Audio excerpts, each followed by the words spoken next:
Okay, good evening, friends.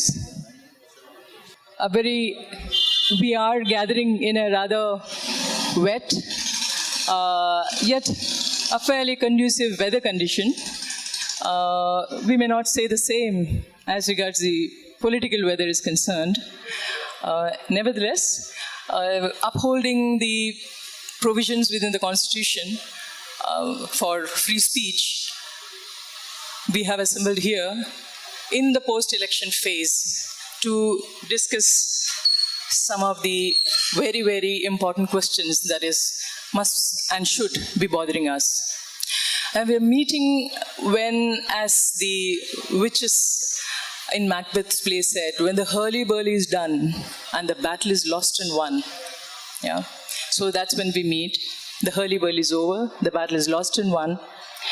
Now, we gather in this post-election phase not so much as to brood over how the battle was lost and who won the battle, but rather to what do we make of this so-called resounding victory of democracy. And this in the face of bewildering loss of values, which we thought would actually uphold, or rather brave the onslaught of what one, a journalist in The Guardian had written, brawny Hindu nationalism, populist humility, and grand gestures for the poor. Now, this is the victory of the mother who was longing for a toilet. This is the victory of a farmer who sweats to fill others' stomach. This is what Mr. Modi had said once the election was announced in his favor. Yeah. So where fair is foul and foul is fair, hover through the fog and filthy air. Yeah. And this is what is happening now, and this is what we're going to discuss. Now, these words, again, couldn't be more accurate to describe the results of the 23rd May. With these words, I must also recede to welcome some of our most distinguished panelists here. And we must give a big hand to Pranjoy Guha Thakurta, Arafa Khanum Sherwani, and Biju Mathew. Yeah. Now, they are going to take us through their analysis of the election in not so much as what the political leaders and the concerned institutions did or did not do to keep the election free from filth. But also, they might digress there, but rather on the larger picture that hovers above us, whether we wish to see it or not. Now, is it really true that India has seen a fundamental shift, as the voters clearly wanted a certain kind of people at the helm? Now, is this shift, if this is so, irreversible, taking us from bad to worse, so to say? These will be some of the fundamental questions that our panelists will be posing and responding to before us. I need to bring in their brief introduction to let you know who our distinguished panelists are. Pranjoy Guha Thakurta is a journalist, is a political commentator, and a documentary filmmaker. Welcome, sir, to this grand evening. We have with us Arafa Khanum Sherwani, who is very, very familiar to many of us, who has also very skillfully asked some very, very penetrating questions to bring truth and fact to our viewers. Yeah? Sherwani is an established journalist by herself and is also the senior editor with The Wire, prior to which she was with the NDTV and Rajya Sabha television. Biju Mathew is a professor, everybody knows him, with Rider University in New Jersey, and more known as the organizer of the New York Taxi Workers Association. And yes, the name Lamakaan cannot be distinguished from what Biju Mathew is today. And we are all extremely thankful to have a space of this kind to be able to discuss this. Yeah? So I invite first Pranjoy Guha Thakur to bring forth his point of view. Thank you. How long do you want me to? Yeah, so we are thinking of a 20-minute for each of you. Unless there is a very, very quick clarification, we will not break into questions, but rather have everybody speak, and then please note down your questions so that we can have a very collective and good discussion. Is that all right with you?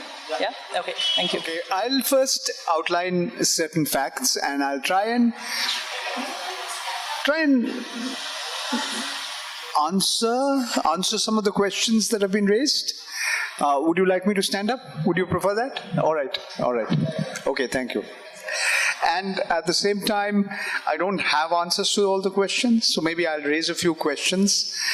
I've been a journalist for 42 years, so it's my job raising questions, not finding answers to them. But I think it's sometimes important to be able to raise the right kind of questions.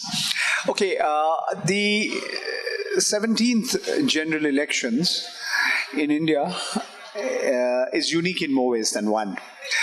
Till the 16th general elections, which took place in 2014, we had on 8 occasions a regime change. So it was 50-50. So on the 17th, we've had, for the first time, a non-Congress government returning to power. So I think that in itself is very, very significant. An incumbent regime being re-elected with a larger majority. I think there are 2 or 3 things that make 2019 unique. First is that the personalization of politics in India. It's become, Indian elections and the Indian polity has become more American than ever before.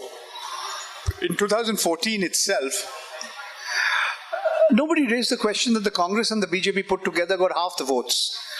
In other words, half the people who voted didn't vote for either the Congress or the BJP. But it effectively became a contest between 2 individuals, Narendra Modi and Rahul Gandhi. The same effort was again made in 2019 very successfully.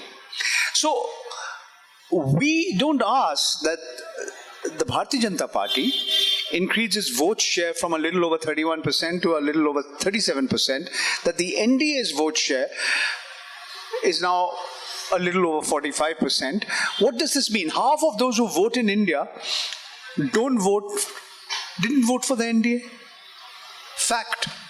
Yet they have 303 out of 543 members in the Lok Sabha.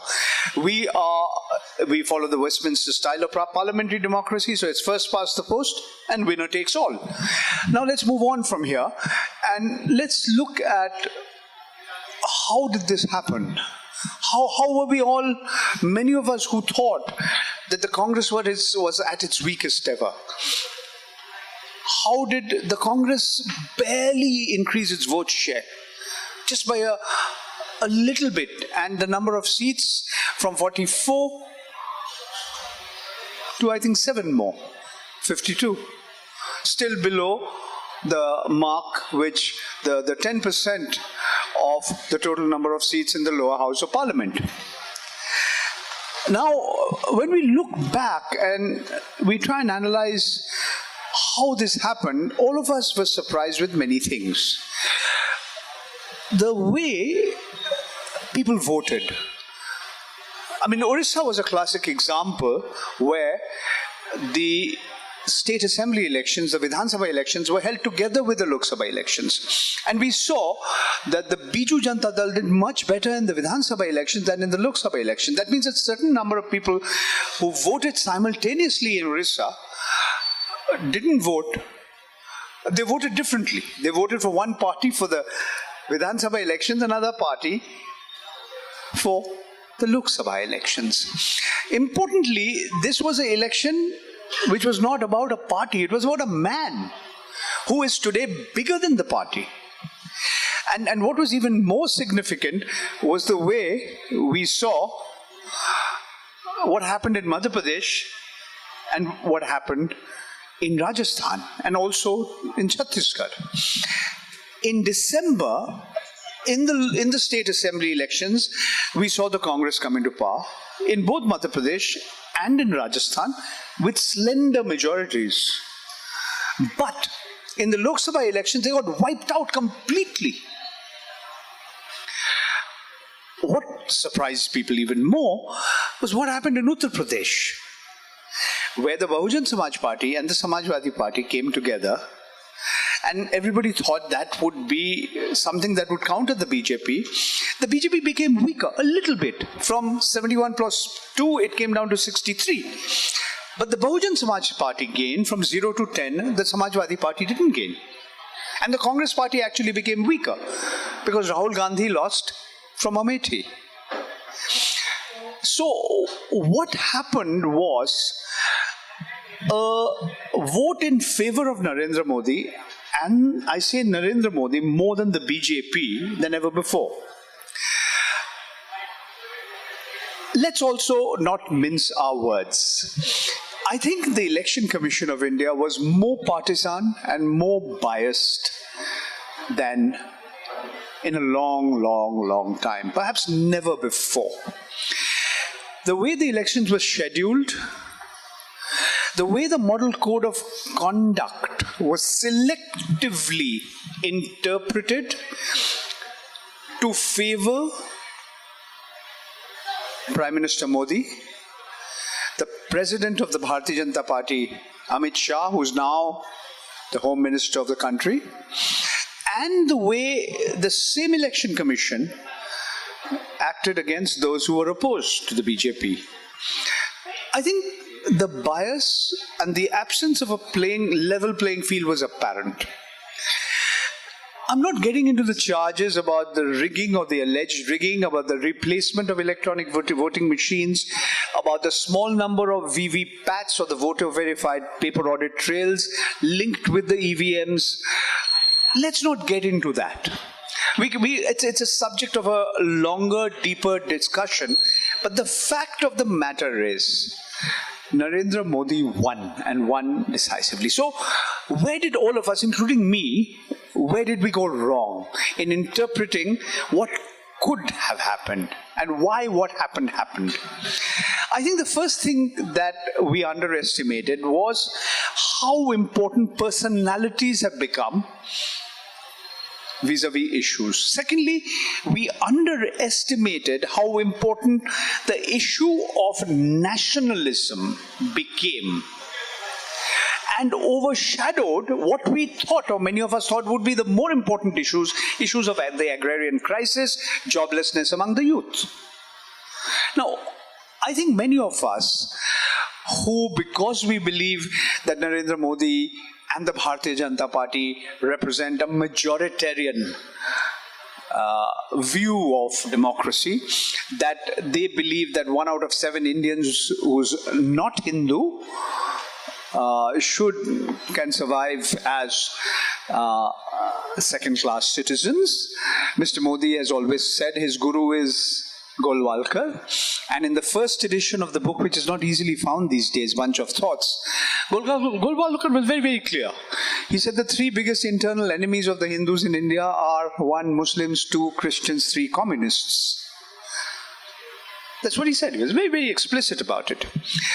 Today, when we see a denial that you can have something called, that a Hindu can be a terrorist, where a person accused of terror crimes like Pragya Thakur is a member of parliament, when we see the same person and others glorifying the killer of Mohandas Karamchand Gandhi, we have to understand why we have come where we are. I mean, why are we where we are? I think what has happened is that the way in which issues that we thought would matter a lot, like the economic issues, how they were sidelined, they were placed on the margins, and issues of nationalism, Balakot, became big after Pulwama. Instead of asking questions, that became the dominant discourse. This was something that many of us couldn't read very carefully. But now that we're all supposed to be a little more intelligent by hindsight, and as she said, now that the hurly-burly is done and the battle's lost and won, we have to understand why what has happened has happened. Now, let's again go back a few steps and look at one very well-known Congress analyst who's today sulking in the shadows, he had very famously made an analysis, and he said that 2014 can't be repeated in 2019. Why? In 2014, we saw 80% of all the votes, not 80, 90% of all the votes that the Bharatiya Janata Party got concentrated in roughly 60% of the Lok Sabha constituencies, roughly.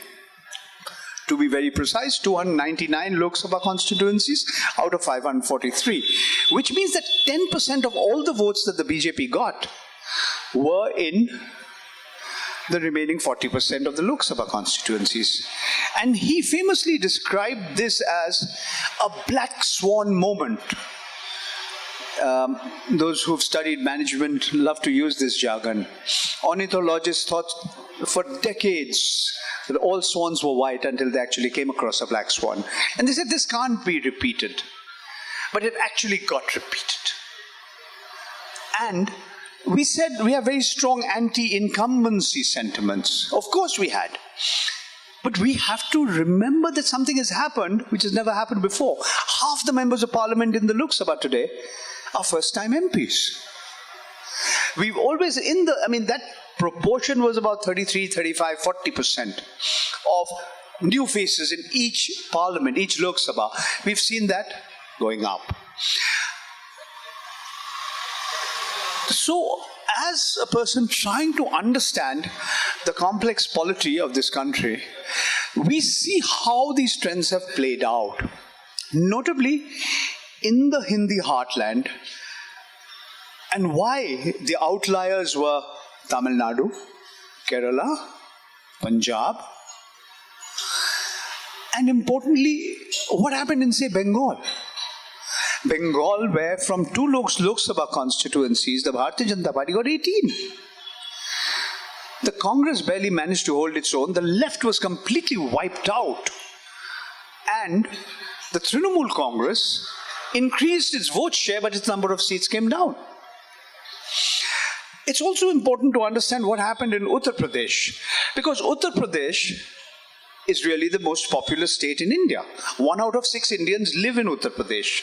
Uttar Pradesh, if it was an independent country, it would have been the 6th most populous country in the world, after China, India, Indonesia, United States, and Brazil. It's a huge part of India. Many of us thought that if all the so-called other backward classes and all the scheduled tribes, or the Dalits, scheduled castes and the Dalits came together, that was the arithmetic would deal with everything. Chemistry, arithmetic, chemistry, arithmetic. What many of us failed to realize is exactly what happened after demonetization. Demonetization was in November 2016.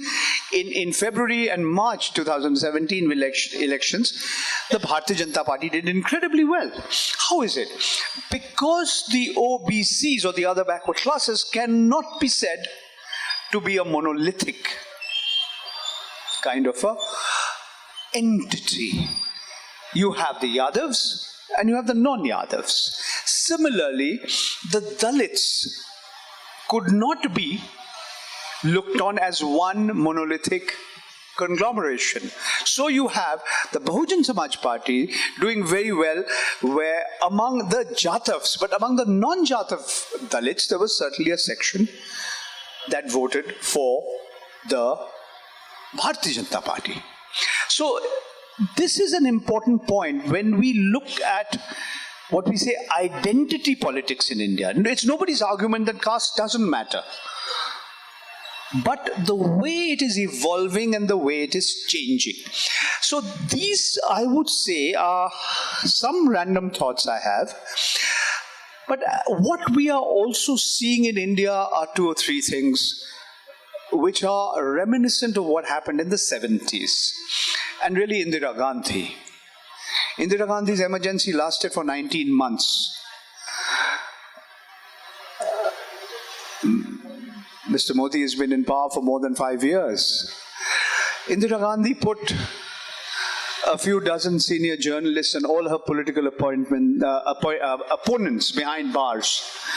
Mr. Modi has squeezed the media, or large sections of the media, which is not willing to bend over backwards to sing paeans of praise and act as his cheerleader. You could argue that even during Indira Gandhi's time, when Sanjay Gandhi had the forced sterilization program, that Muslims were at the receiving end of that forced sterilization program. But what we've seen today is something very different. From Muhammad Akhlaq all the way to what's happening virtually every day. And you look at it, it's spread all over the country. It's easy to attribute it to the fringe elements, to the extreme elements, to those who really are, what should I say, the fanatical right, the fanatical Hindu. But what is important is that not only that this is happening, but very rarely are those who are in positions of power willing to condemn it. Remember when Muhammad Akhlaq, the incident that happened in Dadri near Delhi, it was the Samajwadi Party which was in power. But Mr. Modi didn't utter a word of condemnation. So, the so-called Hindu majoritarianism that we see reflected in the working of India's polity has reached a stage which is arguably never before. My friend Kingshuk Nag is here. He often used to tell me, Mr. Modi sees himself as the supreme leader of the Second Republic of India, and we are here there. A Republic of India where a Congress Mukt Bharat, an opposition Mukt Bharat. The second point that we have to note, and here again I compare what happened in the 70s, Indira Gandhi wanted to and had a subservient judiciary. Indira Gandhi also ensured that large segments of the civil service, the bureaucracy, were subservient towards her and her party. But today, arguably, we see more and more institutions in India having become more subservient to the ruling party and the ruling dispensation than ever before. You include in that the Central Bureau of Investigation, which is supposed to be India's premier investigating agency, the police investigating agency. We saw how the top two were literally ousted in a midnight coup. And never before we have the top two officials of India's premier police investigating agencies, they're fighting in public, where affidavits are placed in court, where the CBI is described as a central board for intimidation, and the Enforcement Directorate is described as the, what's it described as? Enforcement Directorate is described Extortion Directorate. Mind you, this is a serving officer of the rank of Deputy Inspector General of Police in the CBI who actually uses this language. So CBI, look at the Reserve Bank of India. India's apex monetary authority, its central bank. Look at the way people have had to leave, including people who you thought were handpicked by the present dispensation. The circumstances which led to the sudden departure of Dr. Urjit Patel, before him Dr. Raghuram Rajan, and more recently the Deputy Governor Viralacharya. Look at other institutions, the judiciary.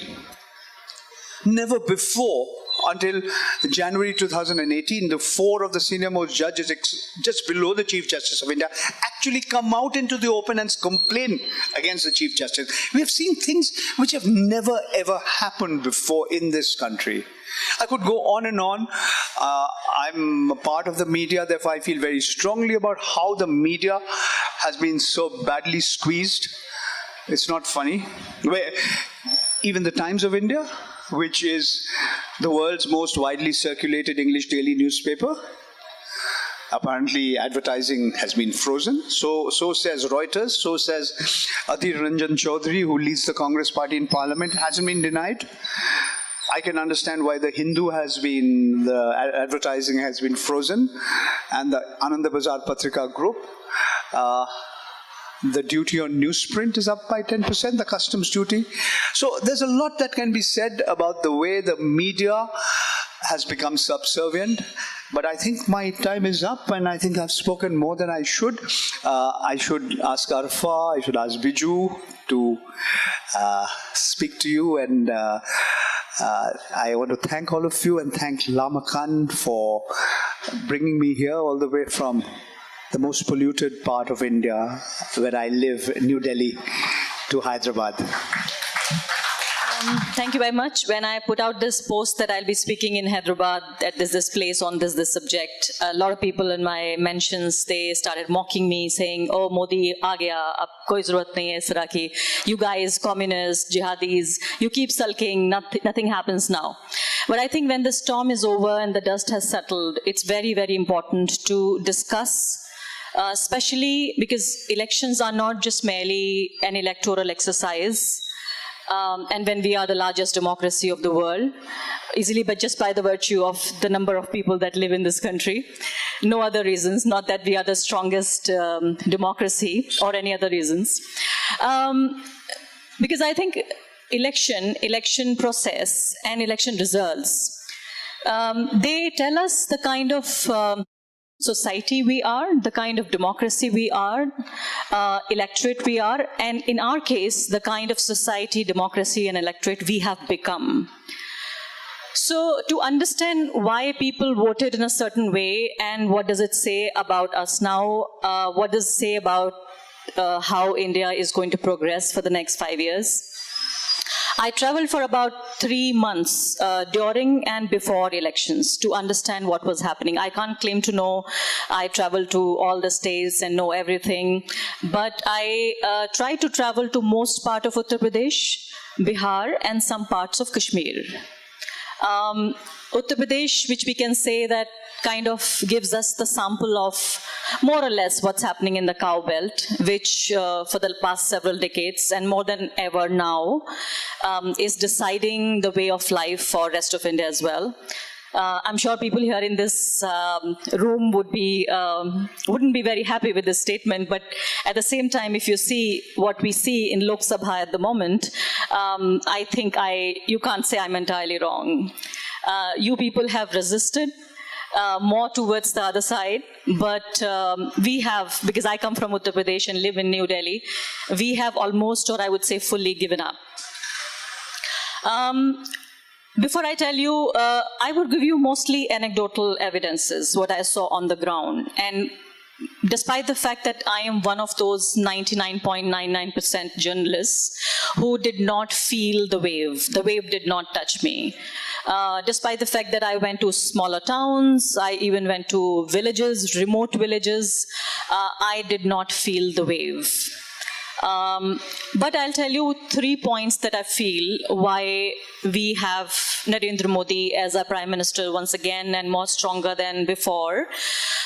One would be the issue of nationalism, 2, communalism, and 3, the schemes for the poorest of India.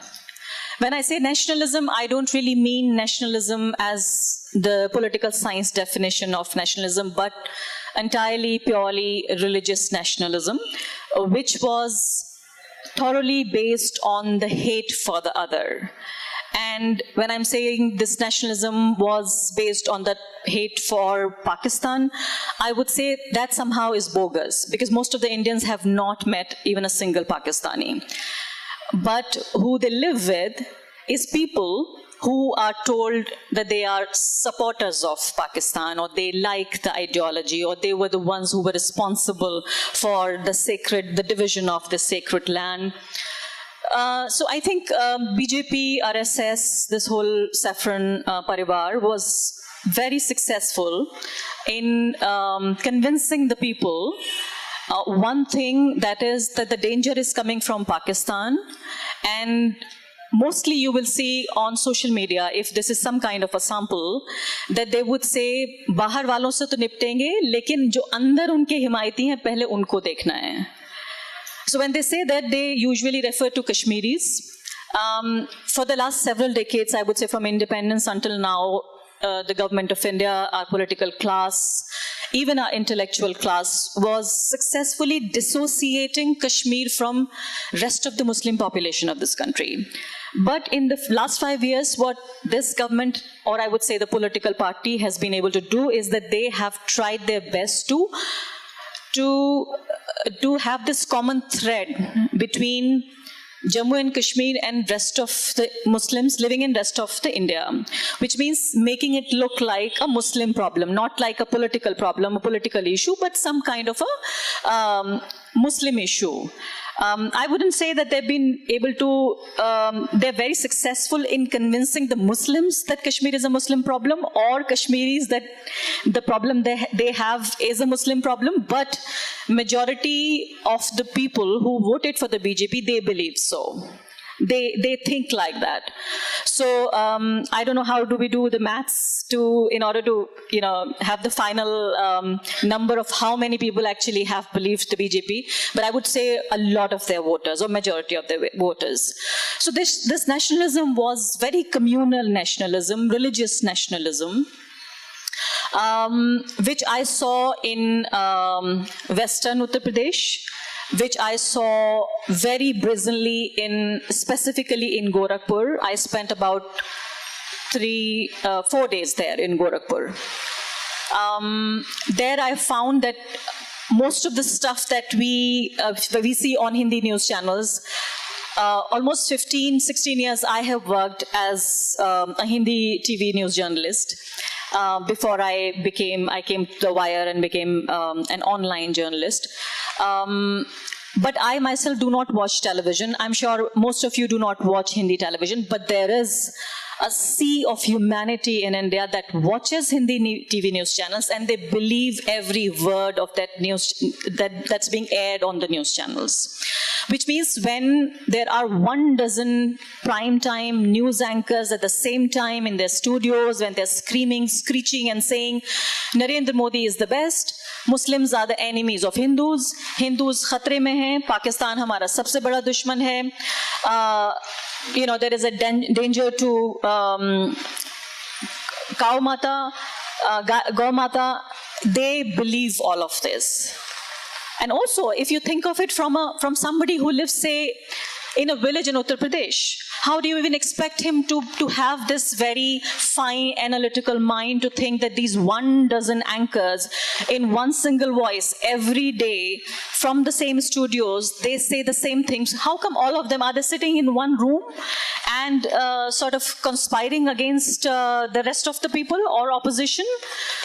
So this whole mocking of opposition as if they are not even a legitimate entity, whether they should just cease to exist. So a lot of people even believe that the only people who are blocking the way of India becoming a superpower or Narendra Modi becoming the world leader are the opposition people and the minority communities of India, the religious minorities. And sometimes they would even say communists. I don't know what do they really make of it at the moment now when they say communist, but some of them would say. But this word is mostly out of fashion now. I didn't hear it much, especially in Uttar Pradesh and Bihar. So this is where this whole communal agenda and nationalist agenda, I'll also try to underline what kind of impacts it will have, and it already I can see when I go out in the field. I'll give you a small example of, it's not been even 24 hours. I was in Old Delhi last evening at this hour. I had gone to report about this this whole temple thing that they tried to damage a couple of statues, people, some youth from Muslim community.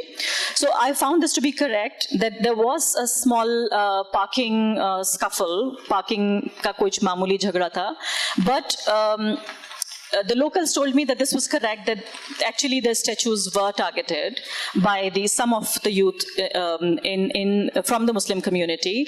But afterwards what happened, that all the stories that you hear on social media, in fact, I don't know for what reason, even Hindi news channels, which are usually not seen on this side of the argument, even they are saying कि अमन की बातें हो रही हैं, अमन committees बनाई जा रही हैं और नफरत को हरा दिया गया and all that.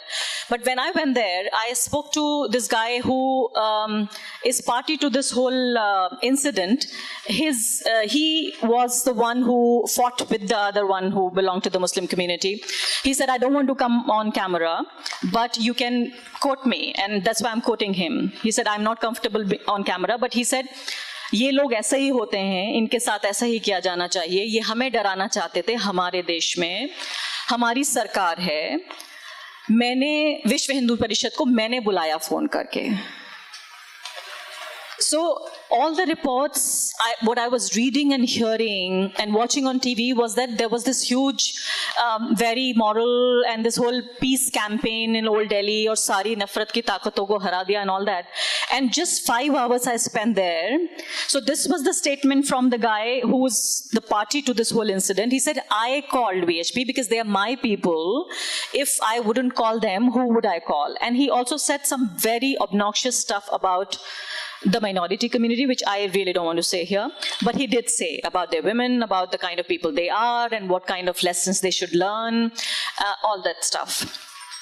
Then I thought maybe this guy is little politicized. It's been now 10 days and he's been in touch with a lot of politicians. Let me speak to some random people just like that. So I spoke to some of the people in the Muslim community.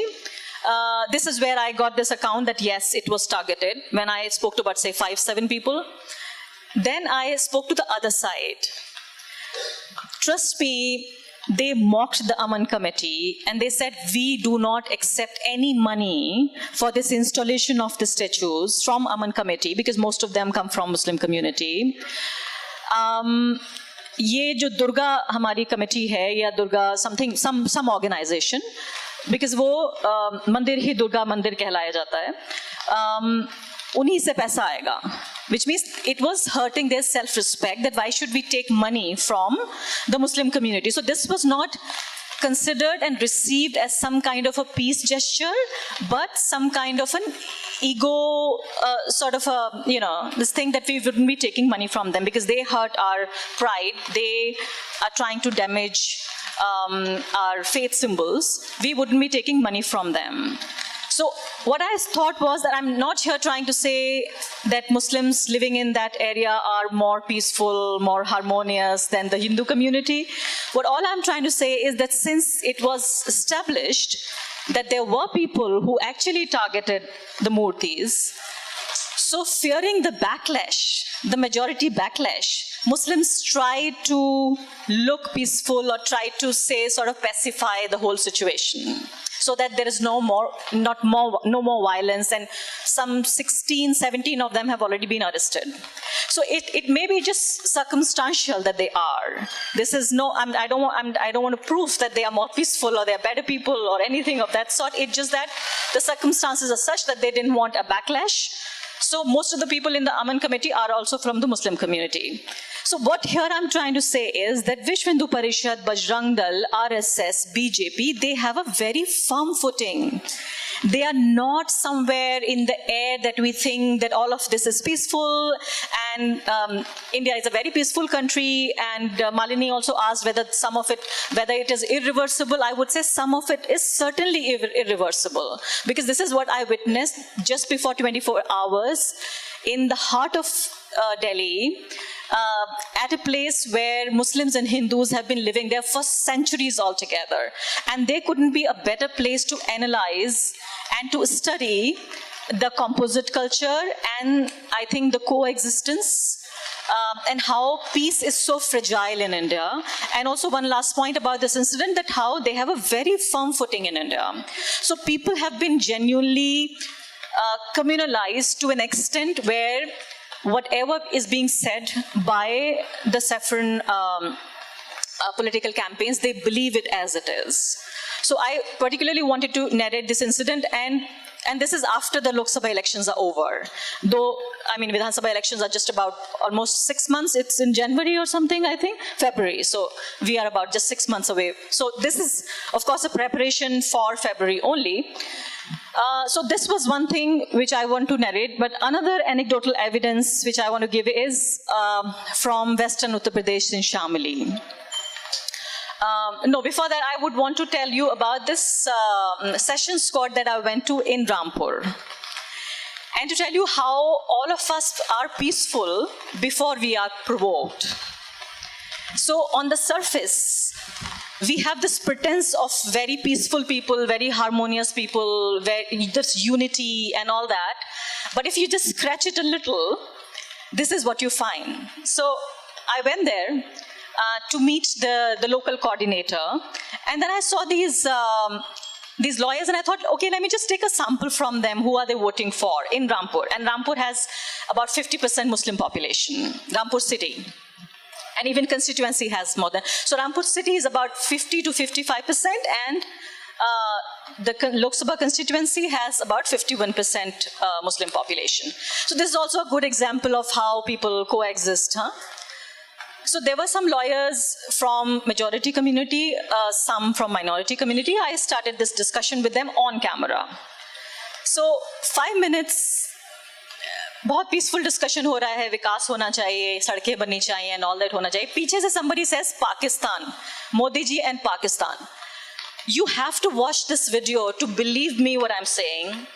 Within 5 to 7 minutes, this whole discussion which was on Vikas, Sadak, Bijli, Pani, education, reviving the Rampur, chaku industry and all that, Rampur ki churi, Bollywood, Hamara pride and everything, it just turned totally nationalistic, totally communal, people abusing each other, and just the mention of Pakistan, just the mention of Balakot. Just to tell you that how easy it is to damage the peace, to turn us into sheeps, to, I don't know what, to make us vote for the party that a lot of us have voted for. You have to really watch the discussion. In fact, it's like in a live discussion, so within 15 minutes, the development took place. And I was so surprised. I have been doing television for the last several years, but what I saw on the ground in Rampur really shocked me. That it is just one bit of it. एक जरा सी चिंगारी चाहिए, और वो चिंगारी हर जगह मिल जाती है. Another incident of Gorakhpur. So, in Gorakhpur, where Chief Minister of Uttar Pradesh, Yogi Adityanath, comes from, even the local journalists, they did not agree to talk to me. Especially the journalists who came from minority community and who were considered secular journalists in Gorakhpur, they refused to be seen with me. They said, आपके साथ photo नहीं खिंचाएंगे, हमारे ऊपर सवाल होगा, हमारा यहाँ रहना मुश्किल हो जाएगा. I had no idea about me before that I was such a kind of a dangerous human being that even people didn't want to be seen with me. So what I'm trying to say is that freedom of speech, freedom of press, I think this is what is going to look like when we turn the whole country into one Gorakhpur, that people do not freely talk to each other, they do not give their free statements to journalists, they do not feel free enough to talk to each other. Then I went to this place which was right behind the Gorakhnath temple. This is another one, which I would say was very distressful, but at the same time, gave me a lot of positivity and also hope that people still wanted to speak. So these were educated people who had real jobs and real lives and something to save, right? Something to care for, because they had something that they felt shouldn't be destroyed. But then I spoke to people who thought they had nothing to lose. So Gorakhnath Mandir ke theek piche, there are people mostly from Muslim community. As soon as I entered the area, and I was just on my way to Bahraich from Gorakhpur, and I just wanted some shots. I was in no serious mood to, record some local testimonies, and I was not even thinking of making any programs. I had done enough program, one on Gorakhnath temple and one on Yuva Vahini, and I was thinking I'm done with Gorakhpur, and I was going on my way back from Gorakhpur to Bahraich. I just stopped to take some shots, and that too on the insistence of my camera person. He said, "Yahan kuch interesting log lag rahe hain, thoda sa tasveer le lete hain." And as soon as we entered into this area, there was one guy who started talking to us, another one, within 5-7 minutes, there were about 50-60 people who did not ask me who I was, where I came from, what I wanted out of them. The way they spoke to me and the way they explained this whole tragedy that they call their lives, was hair-raising. That the kind of life they have while living just behind this temple, which has international significance, which is Chief Minister's constituency. How they said that this whole meat business was turned into some kind of a profession that should not be practiced by anyone at all. And how law and legality can be used against a certain section of people so bad that you snatch their livelihood from them and deny to even be rehabilitated.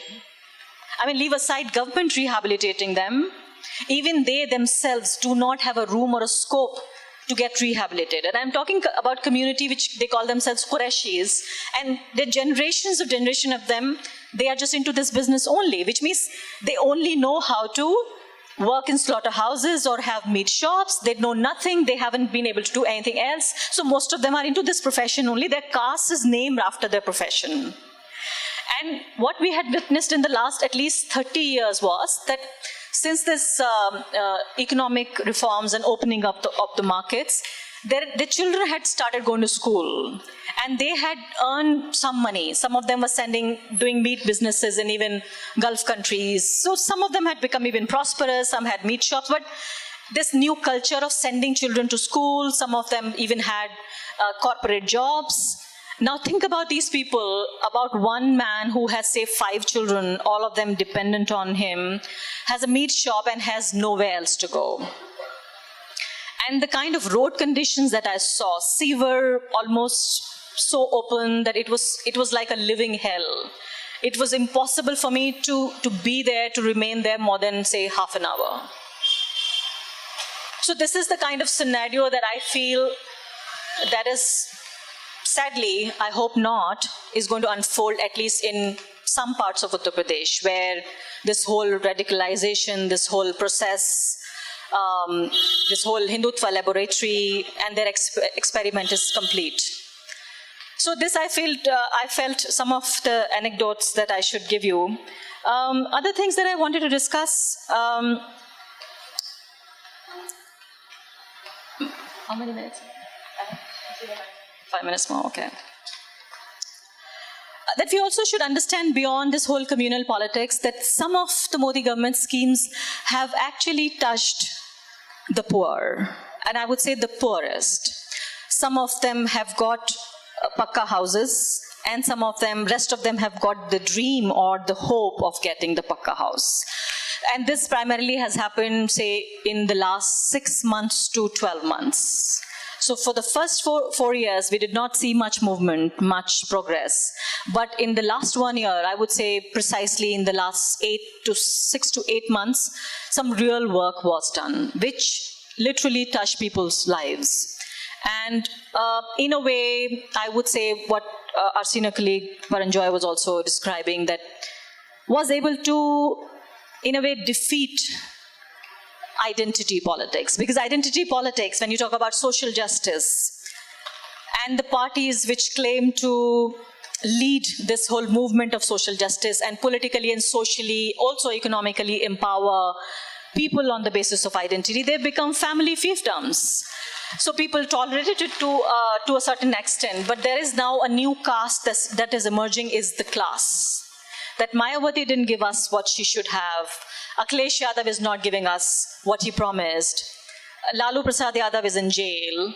His sons are of hardly any use. So then there is this aspiring class within those caste groups.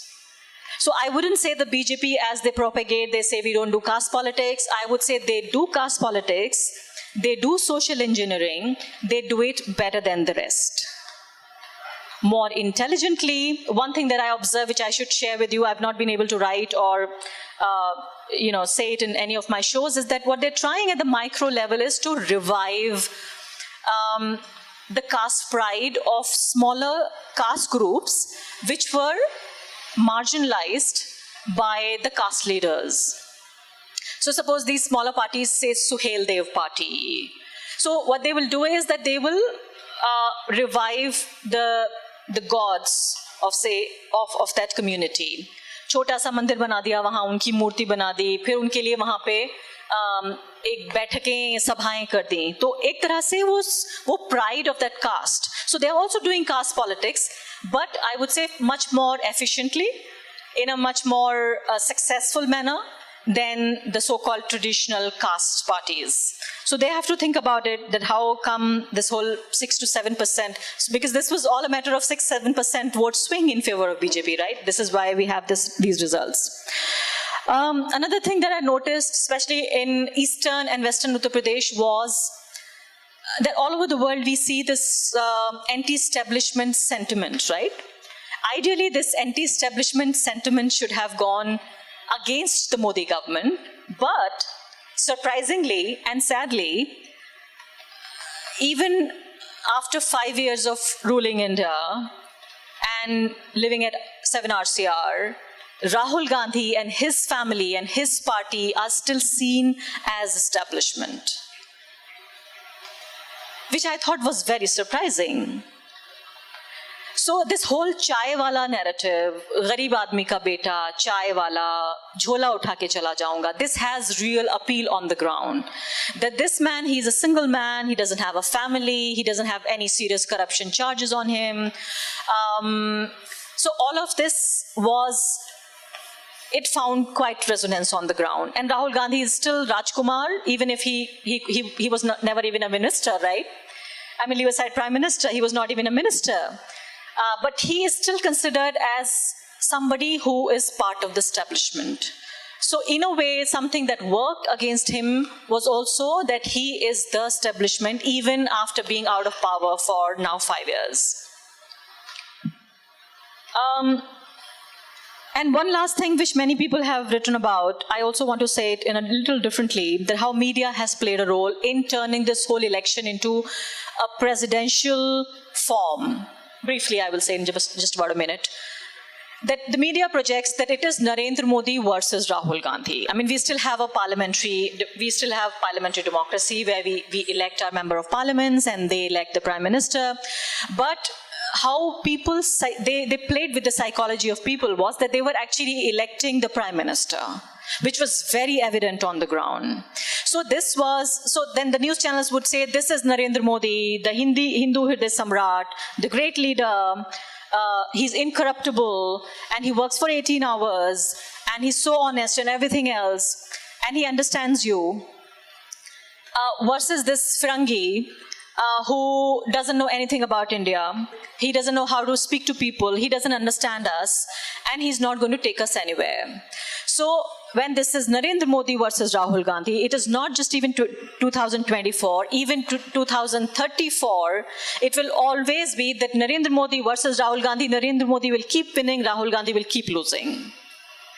So even if you were to ask me if they could have changed the election campaign or anything else, I wouldn't be able to tell you anything. Because this narrative, at least in parts of India where I traveled, this was Narendra Modi versus Rahul Gandhi. Because news channels every day are telling them that this is what the real contest is about. So you're not electing your member of parliament. So for say, BJP candidate from say Ghaziabad, or BJP candidate from Gautam Budh Nagar, or even from say Gorakhpur, if you would have spoken to 30 people, 22 will say they're not going to vote for BJP. But at the end of it, you say, oh, record margin se jeet gaya BJP ka candidate. Because the vote is not for the local candidate. They are electing Narendra Modi. So this whole idea of diversity, multiculturalism, parliamentary democracy.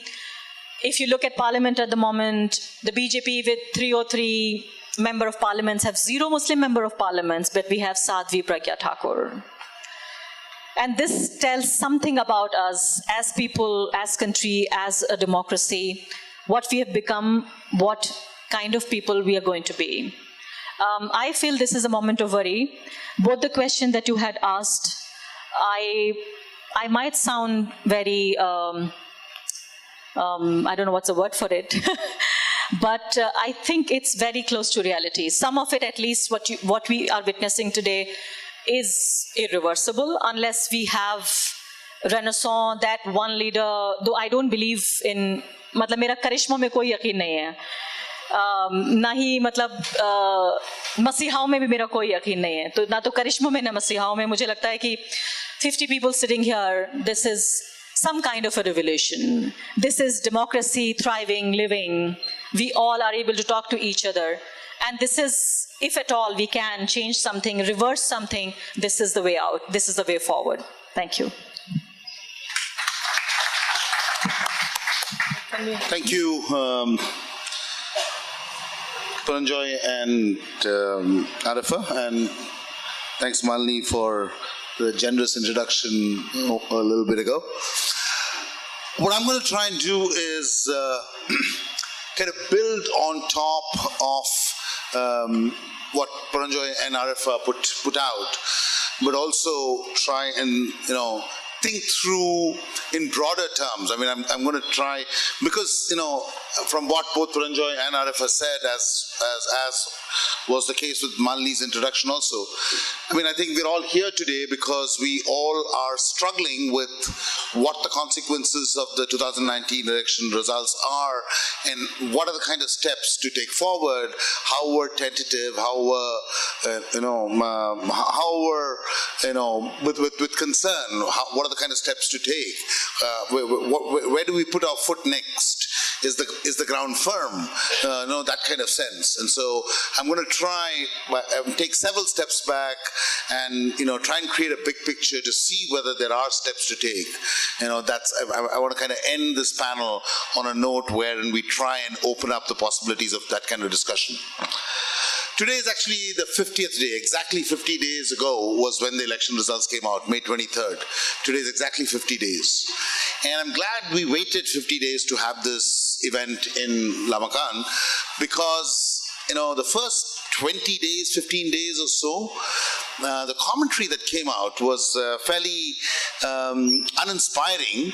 And I use the word uninspiring in the sense that the commentary that came out was fairly shallow. Some commentators saying that every Indian now thinks of Modi every minute, or it's almost like they accepted, they without necessarily, just on the grounds of 303 seats, just on the grounds that the NDA was close to 2/3 majority, just on those grounds they accepted.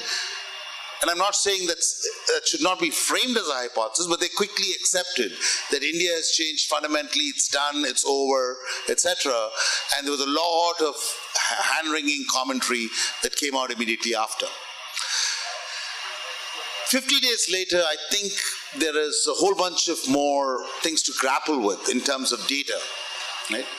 So, for instance, if you look at the Lokniti CSDS study, all the post-poll surveys, and look at the data, we get a lot out of it. We really have a basis for trying to understand what Pranjoy and Arafa described. We can get really concrete in terms of some of their descriptions, in terms of how the numbers itself played out. So that's where I want to start. I want to spend about 5 or 6 minutes looking at some of that data, and from there go on to then talk about what that data means and how we can take 2 steps back and think about this problem. So, while there's a lot of data, and it's impossible for me to summarize all that data. I mean, I think the CSDS Lokniti post-poll survey came out as about 40 articles in the Hindu over a period of a couple of days, a few days. So it's almost impossible to summarize all of that, but I want to pick on a couple. This election, as the 2 previous panelists have said, saw a lot of consolidation, communal consolidation, caste consolidations of various kinds, etc. And so I want to talk first about consolidations through numbers a little bit, and then go on to ask the questions that follow. So I'm going to take on 2 consolidations. One is the consolidation of youth behind the BJP, and second, the consolidation of religious, that is majority Hindu communities and caste communities behind the BJP. So in terms of youth, it's I mean, 2014, one of the strongest analytical points that had come out post the 2014 election was that part of that victory of the Modi government was a result of unanticipated youth consolidation behind Modi and the BJP. And 2019 saw the same happen. As a matter of fact, in some ways, that consolidation increased. So, in the first-time voters, the 18 to 22-year-old voters, the first-time voters, and we must be very clear. You know, when we do analysis, we need to give credit where it's due. So the BJP did do an enormous amount of work to try and consolidate that vote bank. Back in 2017, in his Independence Day speech, Modi made a reference to the coming year, 2018, as a year where 2018 as a year where those born at the turn of the century in the year 2000 would become people of voting age, and he welcomed them into the family, right? So there's a lot of attention being paid to that all the way back from 2017 onwards. And what we saw was that, for instance, in the 18 to 22-year-old category, we saw a dramatic consolidation of votes for the BJP. Dramatic in the terms of the fact that, I mean, from 2014 to 2019, there was a 4% increase in that age group in terms of the number of people who voted for the BJP. In the second-time voters, that is the 23 to 27-year-olds, again, we saw an 8% increase in the total number of people who voted for the BJP in this thing. And I mean, there's an interesting side note there that the Congress also saw an increase in the number of votes it received from that second group, right? But overall, you can say that 35 and below, we saw an enormous amount of consolidation around Modi/BJP. And I'm constantly saying Modi/BJP because I want to go back to what Arafa raised in terms of, you know, what is this vote about? And I'll come back to that later. So there is this very, very significant consolidation of the youth vote that happens behind the BJP and Modi. And so, I mean, there are lots of details that I can go into, and I hope we can get to some of the details when we go into the Q&A mode. And this consolidation of youth is not happening in some very specific groups. It's happening across caste groups. So among the OBCs, especially the lower OBCs, and that's a point that Pranjoy made earlier, among the lower OBCs, among specific Dalit groups, etc., it's happening across. Right? So youth consolidation, these numbers that I just quoted, is not a kind of a very sectoral phenomena, but it's across multiple caste groups, etc. Of course, youth within the minority communities, minority religious communities, etc., went the exact opposite way. Second, let's look at religion and caste together. And again, I mean, just what I just said, there's dramatic amounts of data available to point to what Arafa and Pranjoy said, which is never before have we seen this kind of polarization. The number of votes, the votes that went to BJP/Modi from the Hindu community, the kind of consolidation we saw there was unprecedented. In terms of, for instance, 2014, 36% of Hindus voted for the BJP. In 2019, that went to 44%. That's an 8% increase on an already consolidated bloc. We saw further consolidation, right? So, I mean, the polarization is there, it's set in, and that's what we need to take seriously, right? Similarly, among caste groups. I mean, we've heard quite a bit from Arafa on what happened in UP, the UP story. And the UP story, everybody thought the political arithmetic of the Gathbandhan, the Mahagathbandhan would work, and the Mahagathbandhan failed to a significant degree. and the Mahagathbandhan failed to a significant degree. If you look at, for instance, the bipole results before the general elections, everybody thought that the Mahagathbandhan had it all tied up, especially when they entered Western UP for the Kairana bipole, and the Gathbandhan won. I mean, it seemed like they had figured out the arithmetic, right? Because the Bharatiya, the BLD, the Lokdal joined the coalition at that point, and it seemed like between Samajwadi, Bahujan Samaj Party, and the Lokdal, they would have got it all tied up. But you look at the numbers, and the numbers are fascinating in terms of what it reveals. According to the Lokniti survey, 91% of the Jats in UP voted for the BJP. Now that is BLD's vote bank. That is BLD's vote bank, right? RLD, I'm saying BLD. RLD's vote bank, right? So, I mean, it not only didn't see the vote transfer happen to the Gathbandhan in general, but we saw RLD candidates itself not get elected, right? Being abandoned, right? So also, for instance, the Dalit vote share across India during this period, during the 2019 election, 2014 to 2019, it went from 24% to 34%. Adivasi vote share went up for the BJP by about 8%. Right? So we are seeing marginalized communities also shift and become part of this polarization, because it is a Hindu identity that's working there. Right? And I think it's really important to kind of acknowledge all this in as clear terms as possible before we kind of try and step forward from here. And if you really take the UP case, and Pranjoy did mention this earlier, and I'll just put it out in numbers. For instance, the Yadav versus quote unquote the lower OBCs. The lower OBCs, 18% increase in the lower OBC vote share for the BJP in UP. Okay. Dalit vote share, non-Jatav Dalits, pretty significant increase in their vote share for the BJP in UP, right? So that is what happened.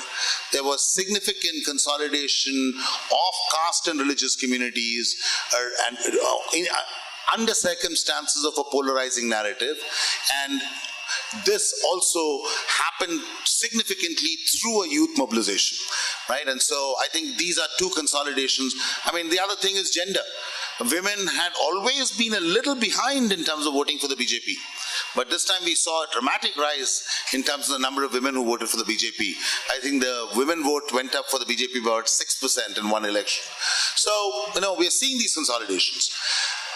Now, the important question is to ask, what are these consolidations about? Where are these consolidations coming from? What is the reason for this consolidation, right? And to one degree or another, both Arafa and Pranjoy have answered that question, and I just want to underscore it quickly and then move forward. So, there are three things that clearly worked. One is coming out of the airstrikes, the attack on the attack in Kashmir, the airstrikes, the whole sentiment of national security and nationalism rolled up into one big thing, right? And Modi as this person who kind of executes that. So, I mean, it's fascinating again. If you look at how, in the post-poll surveys, who people attribute this quote-unquote success of the post-Pulwama airstrikes, this is an index of polarization. Within Hindu voters of the BJP, it's attributed to the Indian Air Force and to Modi/BJP, whereas in non-BJP voters, it's only to the Indian Air Force, right? Especially among the Muslims, etc., right? So these are so it's one is nationalism / national security. The second is what has been repeatedly referred to, this nationalism/national security is also simultaneously rolled into a branding of Modi. Right? Brand Modi. So Modi stands out as a particular kind of brand which has a certain set of features, and that's a characteristic of a brand, of any brand, right? I mean, whether it's a soap or a shirt or a car, it's promoted as having a certain set of characteristics, and all of the various things that were said in terms of poverty, poor background, no family, all of those kinds of things. There's a particular kind, and a person who communicates straight to ordinary people, right? That kind of branding. And the fundamental thing about branding is that when there are two brands fighting it out, then something happens, right? In terms of the fact that it's a matter of what the discourse creates in terms of two brands, right? But in this case, I think what really happened was that the BJP's electoral machinery clearly created Modi as a brand, whereas all the other political parties were fighting the election in an older mode, in a different mode. They were not fighting the election in a branded mode at all, right? So that's the second. So national security/nationalism. Second is a brand Modi, and I think these two are rolled into one. It's one complex. So while I am pulling these two apart to a degree, I think they are rolled into one, when one could potentially take it as one thing. The second thing that worked, and that's very clear from the post-poll surveys, is schemes, right? So whether it is the Ujjwala Yojana or the Modi, the farmer direct payment of 2,000 rupees every quarter to farmers, whether it's any of these, the schemes worked. The schemes were all rolled out, as Arafa said, in the last, the last 8 months to 12 months, but they worked. But between this nationalism and the schemes, what didn't work and where did the opposition go wrong, right? So the question of the economy, the large, huge, 10 million crore rupee question, right? The question of a failing economy, the question of a non-performing economy with fudged data, with everything wrong about the economy, just did not move, right? Jobs, support prices for farmers distressed, and every part of the farmer distress story, whether it's support prices, whether it's pesticide costs, whether it is fertilizer costs, whether it's fuel costs, any number of the broader economic issues just didn't work. And I mentioned that within the context of what where the opposition failed is because the opposition narrative clearly got stuck on that. The opposition went to town. They thought they were running a brilliant electoral campaign because they had Modi on the ropes with asking for an account of what happened to the economy, right? But they didn't quite realize that it wasn't catching traction. That this other super narrative of nationalism and this other narrative of the dole out being given in terms of the schemes, right, were both working. The BJP conceded ground completely. It stopped talking about jobs. It stopped talking about, for support prices, etc. Right? There were some new promises made to farmers, but essentially they just conceded that space. They just let it go. They just stopped engaging that. Right? So I think that's really important to note. And in the last 7 or 8 minutes that I have, what I'm going to do is to say, okay, if this is the ground, if this is the ground on which we stand, that is, we are seeing significant consolidations of the kinds that I just laid out, and the reason for the consolidation is coming through the structure of nationalism, national security, brand Modi at one end, and the kind of scheme development thing that goes on, and the economy as a whole somehow just doesn't catch traction. The question of the economy doesn't catch traction at all, even though for most ordinary people it should make an enormous amount of difference, right? So, but it doesn't catch any traction at all, right? Because in that comparison between a gas stove and a gas cylinder versus are you ever going to get a job in this economy, right? Between those two, somehow people seem to be going for the former and saying the other they're ignoring, right? So this is the ground. And the question becomes, how do we go forward from here? I want to make a simple submission. And the simple submission is that where the opposition failed is that it went into an accounting mode around the question of the economy. Halfway through the campaign, did not realize that the economic logic was just not catching enough traction, that they needed to do something else. And the reason it was not catching traction, of course, was the question of nationalism and the schemes exposed, but the question of nationalism. So in other words, the economic logic that they were putting out, the accounting logic, did not have a vision, did not have a larger picture that was being driven towards. It was just simply, ye bole lekin ye nahi hua, wo bole lekin wo nahi hua, Modi ye bolta hai lekin jhoot bolta hai, right? It wasn't ki ye bole ye nahi hua, lekin agar ye kar sakte to hum wahan jayenge. Right? So that projection of a vision was entirely missing. The opposition thought it could win an election on purely accounting for the failures. Right? And I'm saying this because that any question of a vision will involve the question of nationalism. So how do we come up with a response to the question of nationalism? Is the alternate structures of nationalism that we are also used to, which is the syncretic nationalism that we talk about, the syncretic image as part of a nationalist frame that we talk about, the Ganga Jamna Tehzeeb structure that we talk about as an alternative structure of nationalism.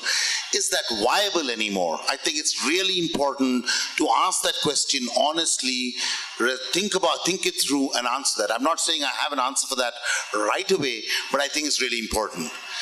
What I'll do is just take 2 steps back. I mean, this is my last effort, last part, wherein I'm going to go really all the way back to broader social theory. And I'm kind of, all through, after May 23rd, whenever I'm trying to think about it, I keep thinking and I end up in these broader and broader frames. I'm thinking of a French theorist called Etienne Balibar, who, made this very simple observation about 25 years ago in a paper that I read, that nationalism that is not anti-colonial nationalism, and that is not anti-imperialist or anti-colonial nationalism, the kind of nationalism that is there in most nations now, that nationalism is constructed on one of 3 things: religion, ethnicity, or language. These are your 3 candidates. We don't have any other candidates to construct a nationalism around, right? And Balibar makes that, his response is that of these 3, I prefer the last, that is language, because at least it leaves the door open. The other 2 are determined by birth, and you get the worst kind of nationalism that heads into fascism, right? So, so this is there. But then, when you think about it, the RSS existed way back from, it's almost 100 years. And it's not that they were insignificant during the nationalist period, they were significant.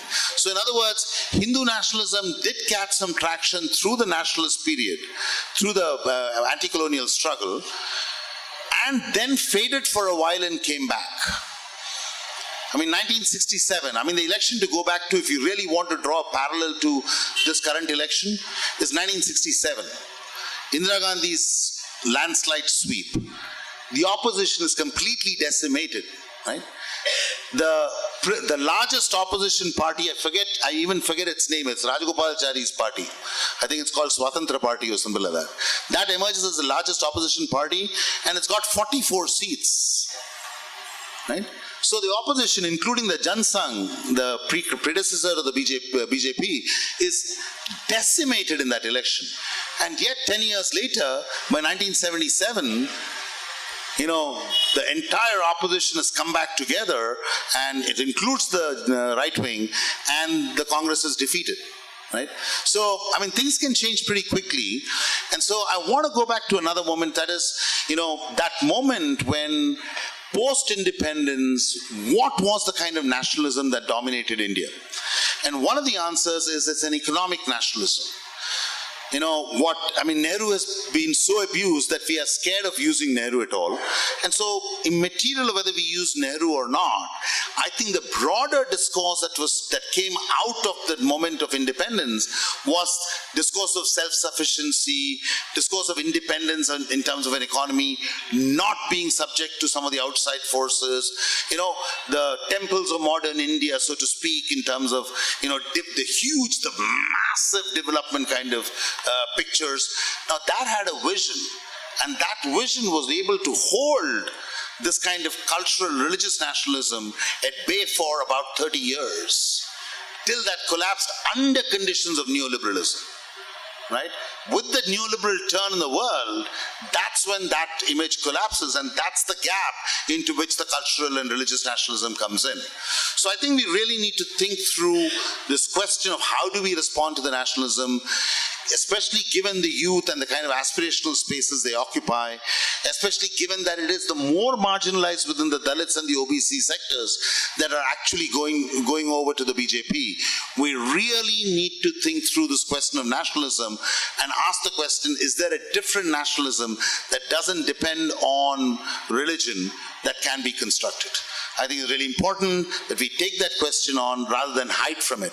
I was involved in a very, very, very, let's say, intensive social media, very decentralized social media campaign through the 2 months prior to the election. Right? We had built an infrastructure for completely decentralized social media production and distribution, but it was run through a collective, and I remember in the collective this complete division, right? I was in the minority when I said we have to take on this nationalism. And everybody else was like, no, just avoid it. That's falling into the BJP trap. Don't go near the nationalism. Just deal with the economic failures. And we went for it. We did it. And we had a good social media campaign. We don't know the impact of it. Or rather, we know the impact. The BJP won 303 seats, right? But yeah, it's important to know that, on the social media issue, I'm not saying that it's our campaign, but a lot of independent social media efforts happen. The Lokniti's poll actually points to an interesting thing. The number of people who were exposed to social media, the voting percentages for the BJP actually went down in that. So maybe the opposition did do something right in that frame. So, I think that may be a lesson to learn there. And then the second thing to take is that the BJP did concede the ground of a failed economy. They completely conceded that ground.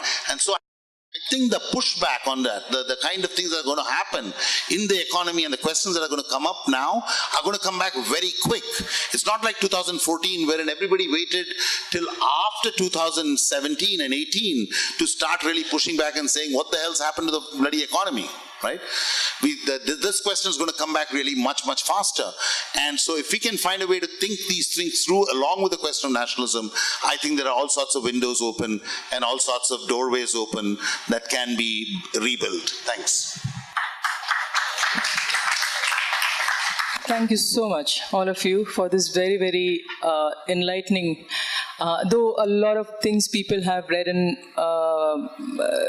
about, yet coming from people who have actually felt it on the ground makes a lot of, gives a lot of strength to what has been said. And as Biju now points out, is the kind of data that is again backing that all up. We are really into 9 p.m. and I want to quickly talk about the kind of things that have come up, and then we'll open up for a general discussion. There was a very clear identification of the fact that this whole discourse of nationalism, which Biju ends his theme with, has been running through all the three people here. And this nationalism is not just about love for your country, but this is also mixed up with religious nationalism and communal nationalism, and which thereby has overshadowed the much more basic things that people lead in life, which is of livelihood, which is of their own economic security, or even their day-to-day living. The second point that has come out very strongly is the play of identity politics. And everybody went into this spiel of identity politics, but where what Arafa has very, very clearly pointed out, that the way BJP used it is to revive the caste pride, and that therefore, I mean, could that be the reason why they felt that being with the larger majority would actually have them benefit their aspirations? We also, our panelists also spoke about the nature of election, where the person versus issue has come out very strongly, where it has actually taken a very, very different kind of from 2014, a much stronger person-based politics election campaign that has happened, where the people were not electing the MP, but the opposite, which is the PM. So that was how it was also turning out to be. And then what Biju pointed out very clearly was the whole consolidation of votes. I think the very clear and clever way of how they have consolidated, not just of the youth, the aspiring youth, but also of the Hindu majority, which is again understandable, but of the Dalits and Adivasi and also the women. And the question is of why, but what they're pointing out is the kind of polarization that has happened. And this polarization once again has back again happened on this whole question of nationalism. So it's we have a lot more questions and far more things to probe about, but let me stop here and also reflect on a very recent meeting that I attended where the feminists were there, and what they were saying is that what you see right now is people wanting to belong somewhere rather than oppose something. So there is this whole rush of what people wanting to say, let's stop this opposition kind of a thing and let's all rush to belong to somebody. And this wanting to belong to some places where this space which is being created, and now the question is whether the majority party is actually accommodating all these people or not. And as Biju points out, that question is going to be raised immediately, not wait for another 5 years for them people to come out. I know, Pranjoy, you have been wanting to add something to... with your permission. Okay. Now, I'm wondering whether maybe we could have some questions and you can add into that. Yes. Do you also rule out the hacking of the EVMs per se, which has never come out in the discourse? I was expecting that something of this sort or nature might come out. Because if you look at, there was no clear mandate, there was no Modi wave, they were also not anticipating this thumping landslide victory. All that has gone absolutely topsy-turvy. And they have come out with, something unthinkable, unimaginable. So don't you think that there is something, very gravely happen in terms of hacking of EVMs? Although Biju Mathew may not agree that he says that there is no plausible theory to it, but yeah. Okay. Any more? In one of the interview with you, he said Modi is going to lose this election. When you said that nationalism ko BJP bhunna chuki hai, he refused to accept that. From where did he got this confidence? Hi, I just wanted to make a small comment. On discussions like these, we are not talking about the role of social media and how those algorithms actually work. Like you see the EU or the Democrats in the United States, they're talking, there's a very strong argument or narrative against these algorithms. Like they were supposed to be, like they're predatory. Like if you like, if you like 2 pages, like a particular restaurant, like a Mughalai, you will be getting ads like that. But they also extend this to different kinds of things, like they collect information about the pages you like. So if I like The Wire, or the YouTube also, if I watch 5 The Wire videos and I hit refresh, my whole homepage is changing. I'm only getting arguments of that sphere, of that bubble. I'm not getting arguments of VHP, or I'm not getting arguments of BJP. It works the same way that way. If he or she is searching pages like for the BJP or watching videos of pro-BJP, if they hit refresh, they won't get the other side of the argument. Right. So they're always going to remain in that bubble only. And we should also, what I'm trying to say is that we should have a strong argument against social media too, and raise our voices on how they are functioning and how their algorithms are predatory in nature. Yeah. Good evening, everyone. My question is, we have seen that the whole nexus of media, the political class and the business, big business, is working in tandem, and it is like forming a class which is dominating And still we see that that is the old formulation which was being given by communists, that there is a class which is not conspiring but which is working in their own interest and working together, and the whole masses are suffering. And in fascism, there is a tendency that big capital historically dominates, and it tries to manufacture consent of the masses.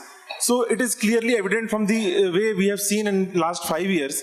But still we see that progressives today are trying to back Congress and trying to become some kind of doing some sadbhavna or aggregation of some identities, and they are not still not very much convenient to opt for that, that there is a class domination and we should work and we should make a cadre-based organization in reply to a cadre-based organization of RSS. That's my question. Okay. I'm going to answer some of the questions and respond rather to some of the questions in the comments. I want to add to some of the things I wanted to say, but I thought that 20-minute deadline was sacrosanct. It's old. It's called the first speaker syndrome. So the first speaker actually speaks the least, which is fine. I agree with much of, or almost everything that Arafa and Biju have said. Just wanted to supplement some of their points before I come specifically to the questions. And I'm trying to link what they said. The Modi brand and welfare schemes. I think that's very, very important that the opposition didn't realize how significant this was. So you were getting in the Ujjwala scheme that cylinder because Modi was giving it to you. That in Swachh Bharat, that toilet is being given to you because Narendra Modi is giving to Pradhan Mantri Awas Yojana or Pradhan Mantri Kisan. That's why you are getting that 2,000 rupees in your Jan Dhan Yojana account. So I thought I'd underline that point. I think what Arafa said, it's very important to understand the media. Therefore, I'm going to talk a little bit more about the media than what some other people said. But before I do that, the youth consolidation that you talked about, the numbers are very, very clear. You had 710 million voters in 2014. You had around 900 million voters in 2019, from 14 to 19. So that's the increase. You had about 280 million new voters. Remember, India is at a very, very important juncture in its history. For the first time in the history of this country, half your population is below the age of 25 or 26 out of 1.35 billion. Okay, so that's something new. It goes beyond this whole thing about when India is going to overtake China in terms of its population. I think I agree entirely with what Biju had been saying. Why did we fail, and how do you conflate the political with the economic, the political economy of India? I mean, I'm not saying it. The government of India, you tried to suppress that data, that unemployment was at its highest in 45 years. So it's not that jobs don't matter. How do you conflate these issues and raise those issues? And I completely go along with him. And that is part of your whole nationalist discourse. I mean, are you proud to be an Indian where for the first time in 45 years, such a large proportion of your youth are not getting jobs, or are getting terrible jobs, or are disguisedly unemployed? So conflating these issues have become, to my mind, very, very important. Yes, this is where I want to now react to some of the questions. Was there vote manipulation? Of course there was vote manipulation. How do you check it? I blame the opposition as much as anybody. They didn't have enough people at their booth level. Is it possible to hack EVMs? Of course, if you open the damn machine, you can. But was it possible? Perhaps the greater possibility was the replacement of EVMs. But I would rather, at this juncture, look at the counter questions. How come you couldn't hack the EVMs in Punjab or Tamil Nadu or Kerala? So the counter question is equally important. I think what is more important to look at is the way the Election Commission of India worked. And I think for the first time you had a division. You actually had one member of the Election Commission saying his dissent was not being recorded in the manner in which the model code of conduct was being interpreted and action was being taken on it. Remember, it's not law. It's convention, but that's very, very important. The way the election scheduling happened, the way the campaigning was allowed to take place, the way a Namo TV channel appeared out of the blue and nothing happened to it. And this is where I come to the social media and the question that was raised between the nexus between media, big business, politics. Remember, the richest men of India are today the biggest owners of the media. They're also the biggest owners in this day and age of convergence where there's no difference between what was earlier called telecommunications and broadcasting. Point number one. Secondly, I am skeptical about the Lokniti survey on the influence of the social media. I have a book on the subject, maybe on some other occasion. Lamakaan will ask me to come and speak about the role of WhatsApp and the weaponization of WhatsApp. Remember, out of those 900 million voters, 1 out of 3 persons today is using WhatsApp. The use of WhatsApp as a weapon, as a disseminator of false, fake propaganda is unprecedented. The extent to which it had an influence on elections, I've told you, I'm skeptical of some of the Lokniti CSDS data, but again, we cannot look on it in the traditional Marxist nexus about superstructure base. Arjun Appadurai himself has been talking for over a decade now over the media scape. So the short point is, the social media, yes, it leads to the confirmation bias that you're talking about, but remember, for the first time in the history of this country, in a population of 1.35 billion, for the first time you have over a billion, you have to be precise, 1.2 billion SIMs in this country, subscriber identity modules. It's never happened before that in most parts of India there are more SIMs than human beings. Remember, there are 700 million mobile handsets for the first time in the history of this country. Remember, half of them are internet enabled. Remember, Jio. Reliance Jio. You must understand Reliance Jio is owned by the person, the richest man in India, who's also the India's biggest media baron. Please understand the linkages between the two, and this is a subject on which we can have a longer and a more detailed discussion at some other point of time. But I do believe the media and the role of the media is very, very important. And I want to just flag one last point before I pass it on. For the first time in the history of India, there was one advertiser which was always very big.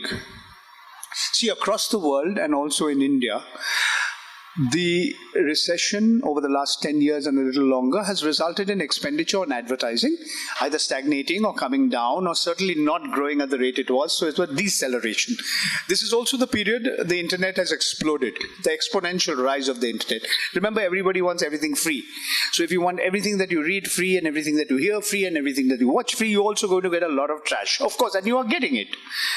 But what's unique about India, and this is with the big media and the traditional media, your revenue models have been completely disrupted. This explains the subservience of such a large section of the media.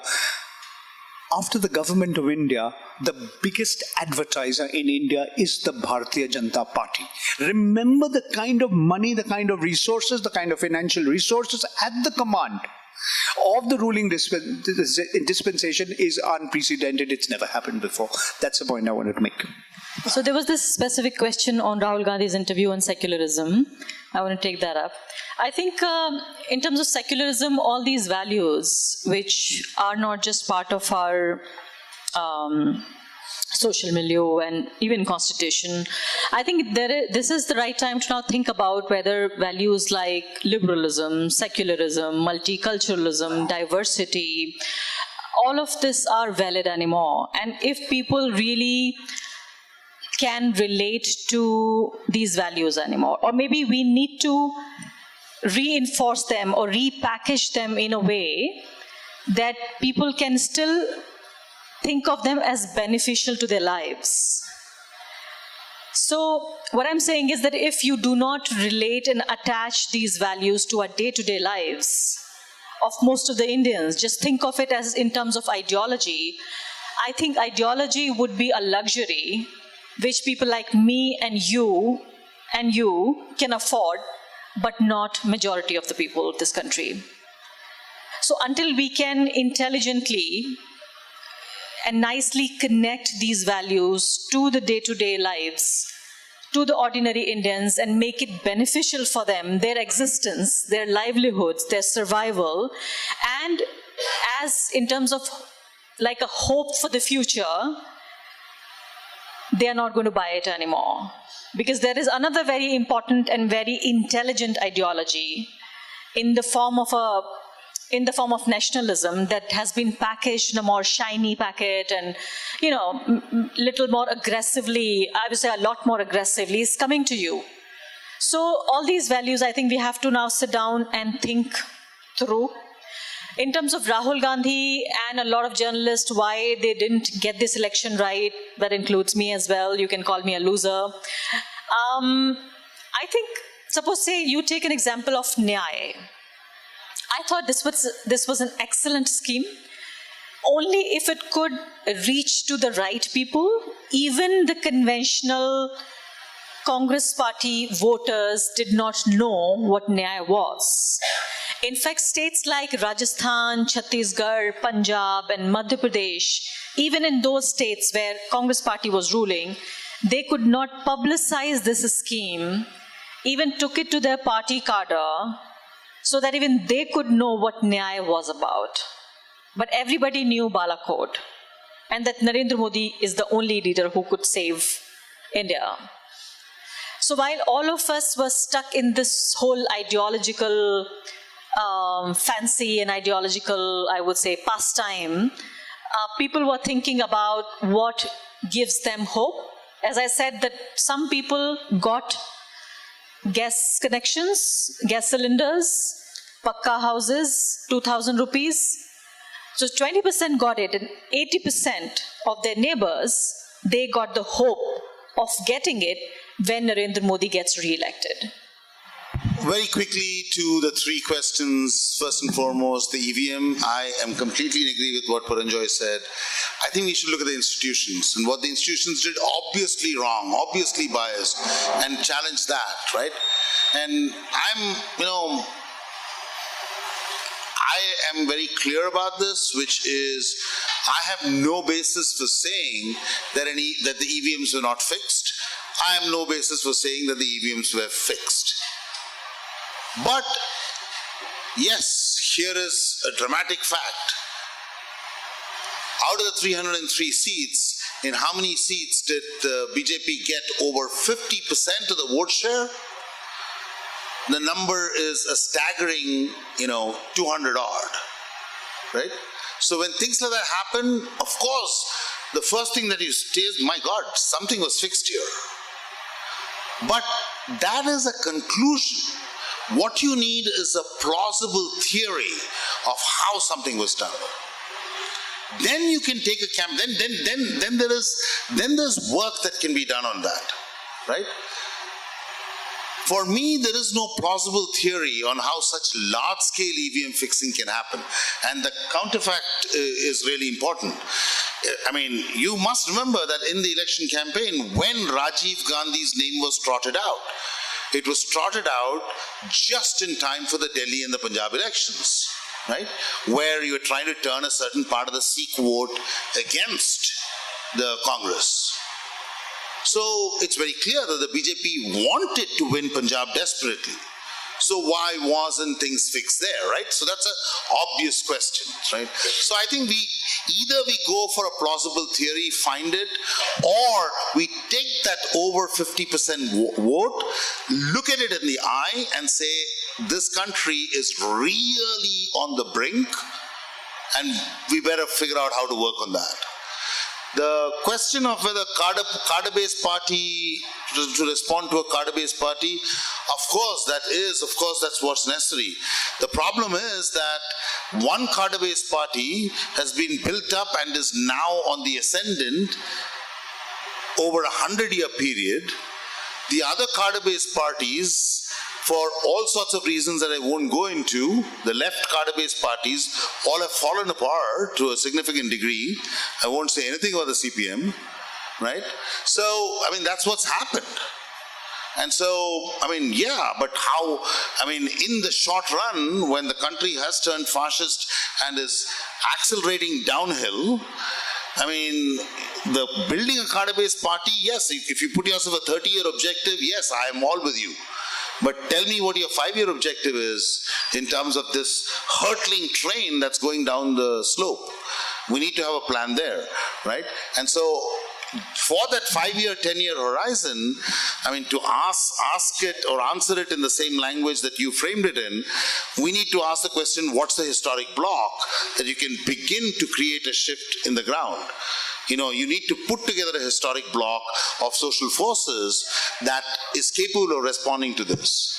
And, you know, it has to be done in alliance with centrist parties, all sorts of players, right? So there's a 5-year, 10-year frame and a 30-year frame. On a 30-year frame, I'm with you in terms of cadre-based party. But in terms of a 5-year, 10-year one, I think we need completely different solutions. Thanks. You know, if I can add just a few points to what Biju earlier said.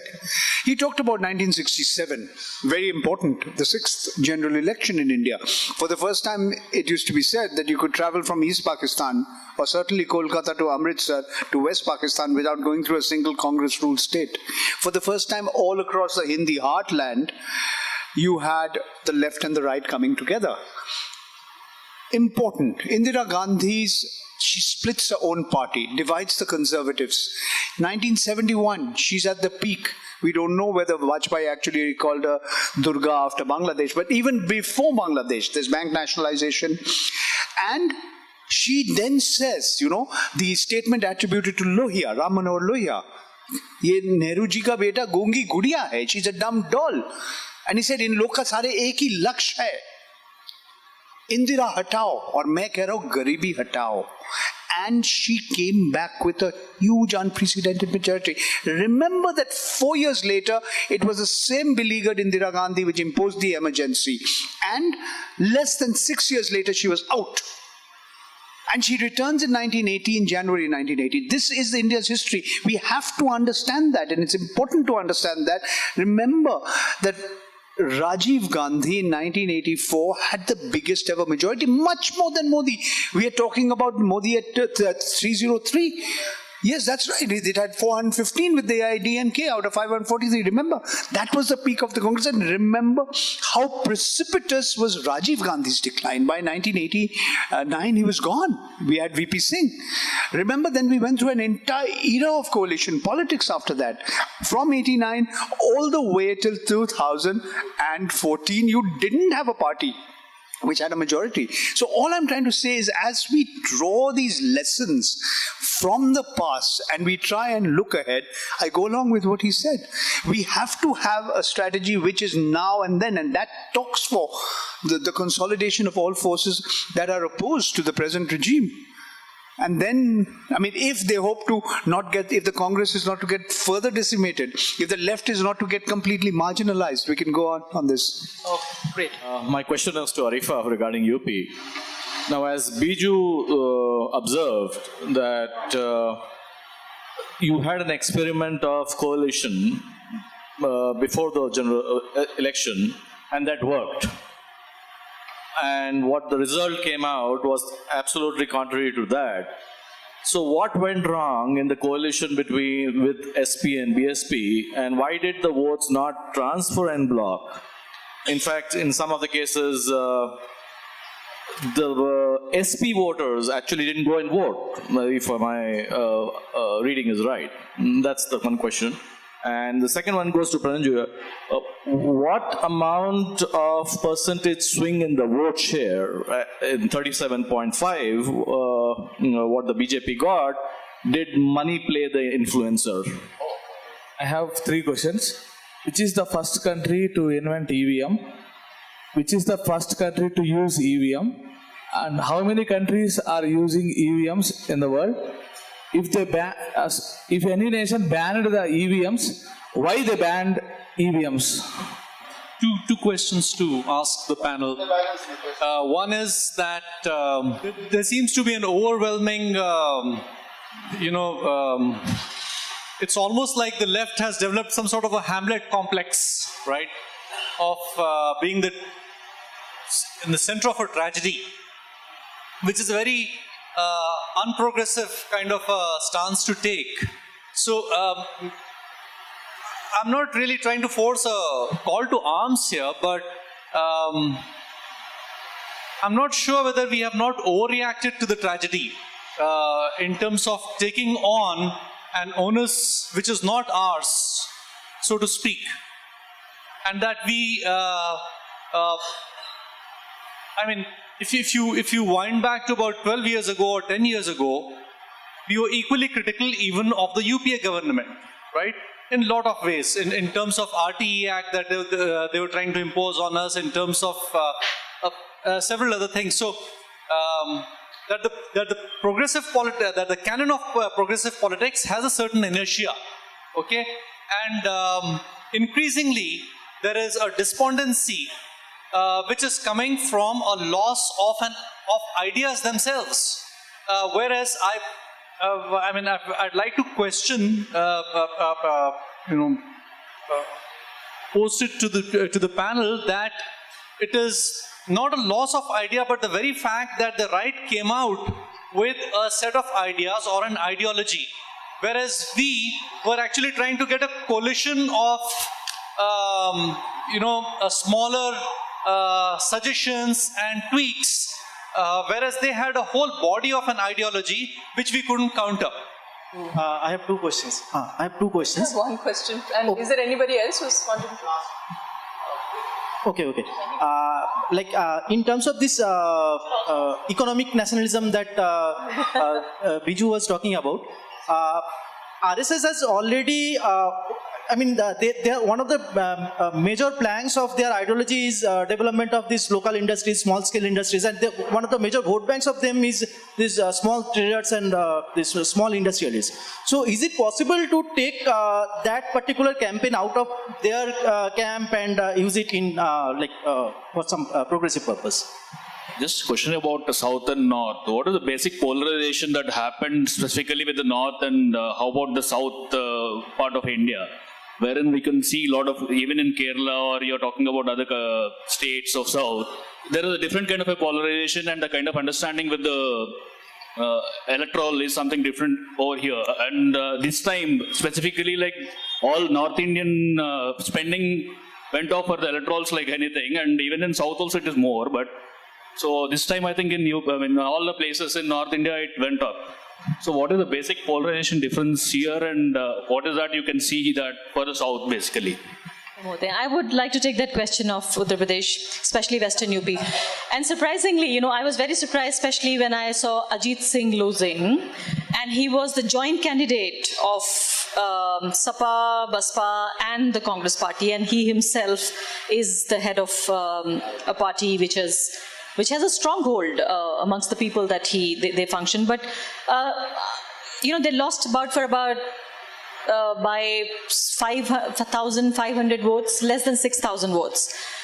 So, which means he really gave a good fight. And here I think somehow what Pranjoy was saying, that booth management and party workers, and even to a certain extent, I wouldn't like to call it rigging, but in a way that you can tweak with EVMs, because you cannot really have huge margin wins with EVM, but there is enough evidence to suggest that even in Congress party's rule, where there were seats which were called prestige seats, there used to be some tweaking. I do not have evidence, I've only heard it from experienced journalists and some of the election commission people who say this with confidence, but they do not agree to put it on paper, on record. So in some of the seats, like say 5,000 to 25,000 votes, that has been the case, that say seats like Sultanpur or Amethi or Banaras, parties do that I've heard.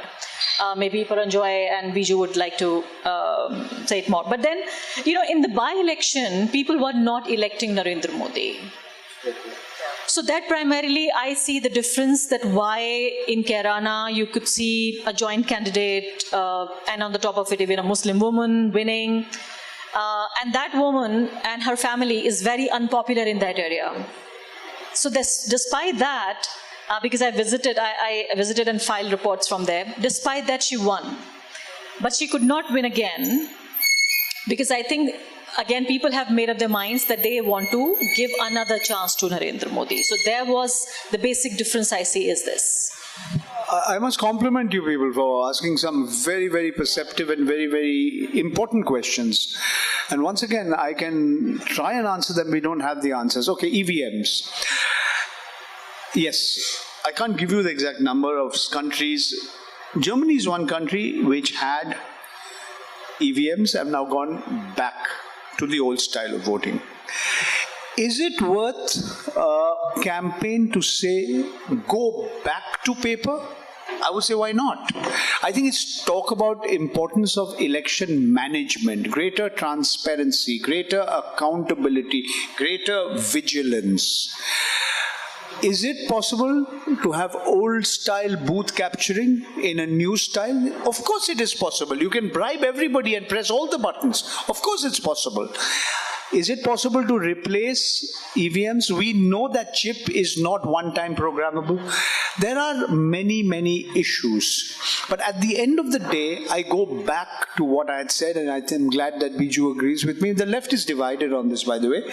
I think it's important to say the overall administration of the election and the role of the election commission must be questioned and they must be made more transparent, just as the whole question of influence of money.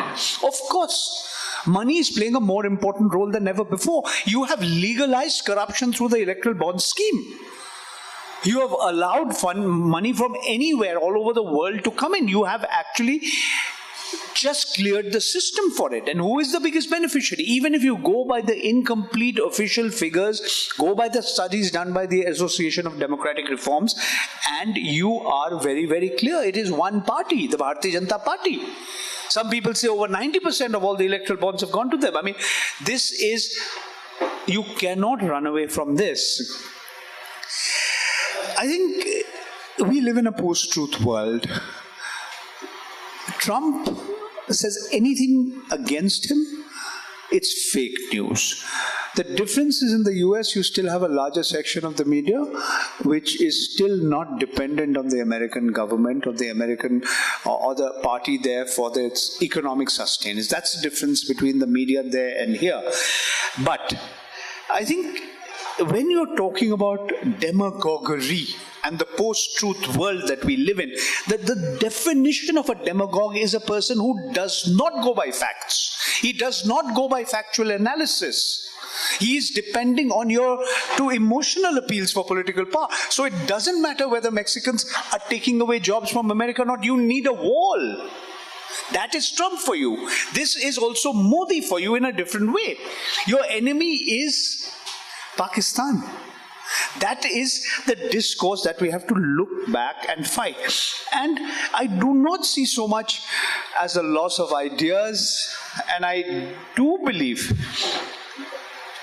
just as during the emergency there was a division between the South and the North, there is still, in that sense, the South has economically, socially developed, but you still have to have the Karnataka is very much a part of the South. And the BJP is about to form a government there. And the BJP did incredibly well despite having a Congress-JDS government in Karnataka. And you had, say, Bangalore, cosmopolitan city, etc., etc., IT capital. Who's its MP? A young man called Tejasvi Surya. You've heard him? Please hear him. You must hear him, and you see the kind of stuff he talks. I don't have to, you just hear him. Are we overreacting? Is the left in a sort of a Hamletian sort of to be or not to be kind of state of despondency? No, we are, yes, all of us are in a state of despondency. But let's distinguish between the parliamentary left, which is at its weakest ever historically, and left thinking, left ideology, which exists in many parties, including, say, for example, the CPM. The CPM and Trinamool can't get along in Bengal. Yet we all say, Mahua Mitra, wow, what a speech you gave. So what if you gave it in English? You quoted a Hindi poet at the end. You are the only person who actually in 10 minutes told us about fascism. Now, again, let's distinguish between the parliamentary left and left ideas, left thinking.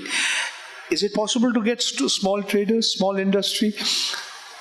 The BJP doesn't depend anymore on the small trader. It used to be said that the BJP was the party of the small trader. Just as Adivasis have gone in large numbers to the BJP, I don't think that is anymore anybody's. The fragmentation of the polity, the maturity of the polity, these are things we also have to look. Just in the context, have we said how identity politics has changed or not changed? Okay, thank you once again.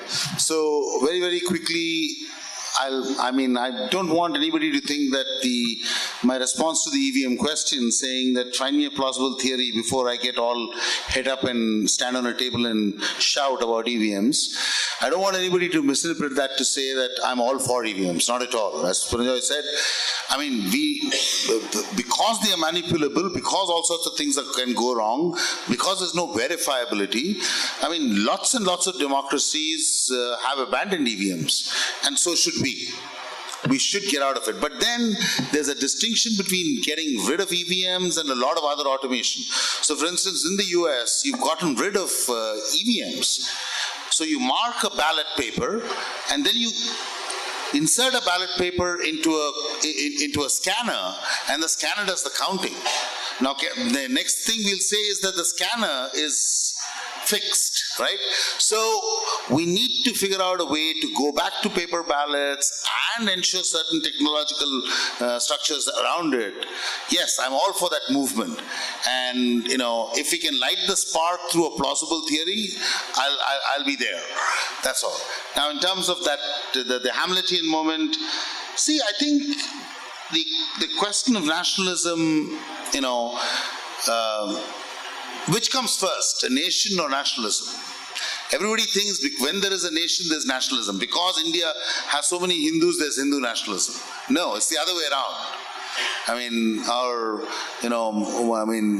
That brilliant man, Raymond Williams, taught us that nationalisms produce nations. So we are in a nation, we are constantly a nation in production, right?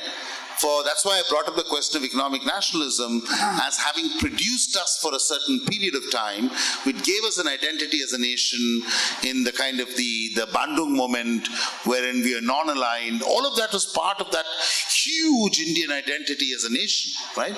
That we were not suckers for either America or the Soviet Union, and we were this and we were that. So there was huge amount of nationalism. I remember feeling very proud of the fact that we are non-aligned, right? So an economic nationalism along with a certain kind of position within the community of nations is a nationalism that I grew up with, and we got produced that way, and now we've turned and it is in the context of neoliberalism that Hindutva has been produced like this, that its emergence and its re-establishment comes through that. And so, this is a moment. That doesn't mean this is the end of the story. There's no end of history, right? So, what we have to figure out is a response to this nationalism, knowing that nationalisms come before nations.